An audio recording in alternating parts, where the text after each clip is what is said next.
Hello everyone. So for our presentation, we found an interesting girl named Margo Jones, who has a very inspirational story.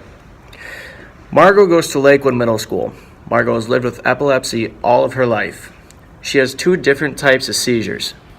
One of the seizures doesn't happen as often, but can be violent when they do occur. These seizures are called tonic-clonic seizures. These are otherwise known as grand mal seizures. These seizures are associated with a loss of consciousness, a sudden drop to the ground, and uncontrollable shaking. The other type of seizure is called absence seizures, otherwise known as petite mal seizures. She can have up to 100 or 200 of these a day.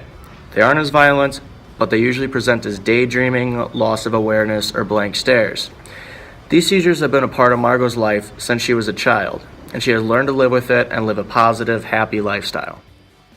About Margo, Margo enjoys hanging out with her friends at school and living a normal teenage girl's life. She enjoys informing people about her condition and even started a foundation called Margo's Footnote, where she goes around and speaks to people to inform them about her condition and epilepsy as a whole. Margo doesn't like to be classified as epileptic, but as a girl who has epilepsy, and this is very important to her. We would choose to do a cooking activity with Margo.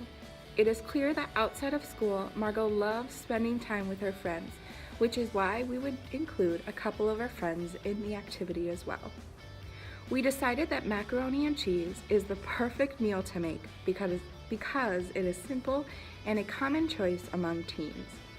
There are a bunch of other choices that would work for cooking, but we chose mac and cheese because it is so common with her age group.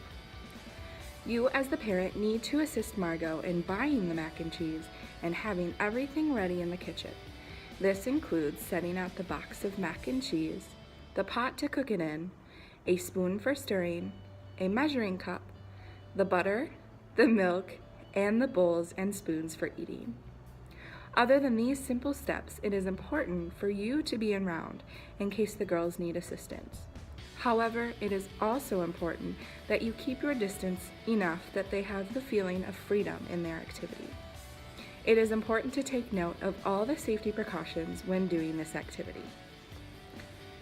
When Margo and her friends are making mac and cheese, there are important safety measures you as the parent need to be aware of. One is that although it might be fun to have a lot of friends to help, but make sure there are only a few people in the kitchen. This can limit the amount of busyness going on and could create a hectic environment for Margo. Another consideration for safety is to be sure to use the back burners when working on the stove. Most stove burners stay hot even when turning them off, so if you use the back burners, there's a less likely chance that the girls will burn themselves. The last thing you need to be aware of is the surrounding areas.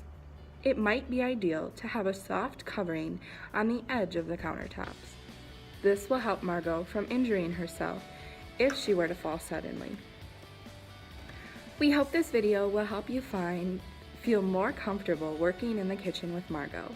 There is no way to prevent her seizures from happening, but these are just a few tips to help keep her and her friends safe while enjoying the pleasure of cooking. If you guys would like any more information about the video, you guys can log on to YouTube and type in Living with Epilepsy Margo Story.